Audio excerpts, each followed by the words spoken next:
Hola chicos, les voy a explicar acá a través de este mismo gráfico que les envié en la clase para que se comprenda los cambios de estados.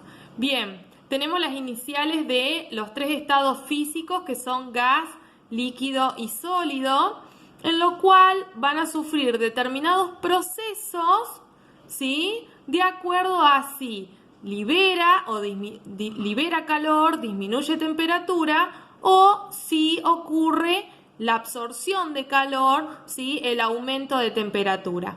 Por ejemplo, para pasar del estado gaseoso al estado líquido, el proceso se llama condensación y esto debe ocurrir por una liberación de calor, ¿sí? Por una disminución de temperatura.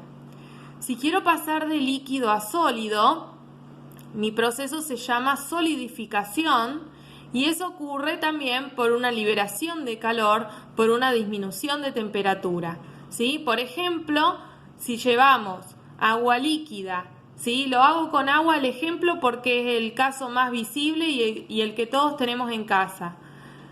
Si esta agua líquida yo la pongo en una cubetera y la llevo a la heladera, al refrigerador, ¿sí? Al freezer, al cabo de un determinado tiempo va a solidificar, se va a hacer hielo, ¿sí? Entonces este proceso se llama solidificación. Y para que ello ocurra, debió disminuir la temperatura. Recordemos que cuando estamos a temperaturas frías, bajas, ¿sí? La temperatura disminuye. Y por lo tanto, ¿sí?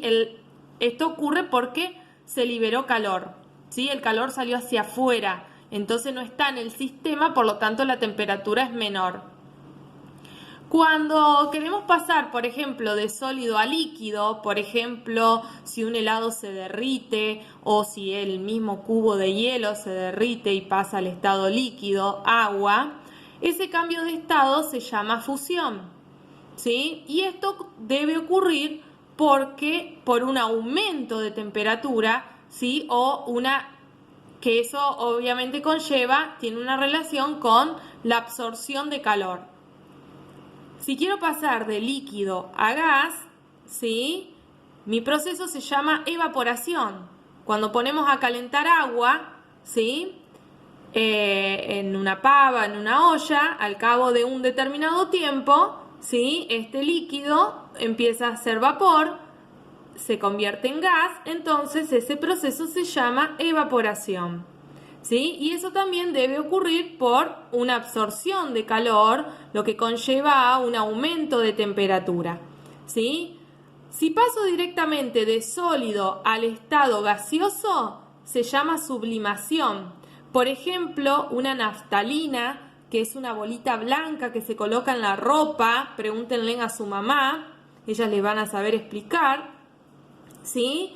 Esta bolita blanca, al cabo de un tiempo desaparece, porque no la vemos, pero en realidad está en su estado gaseoso, ¿sí? Esto también ocurre por un aumento de temperatura. Y en el caso de, si quiero pasar de gas a sólido, ¿sí? Mi proceso se llama deposición, ¿sí? Que tiene que ver con cómo se depositan las partículas que están separadas en el gas, cuando se juntan forman este sólido, como vimos en las características, ¿sí? Y esto ocurre por una disminución de temperatura.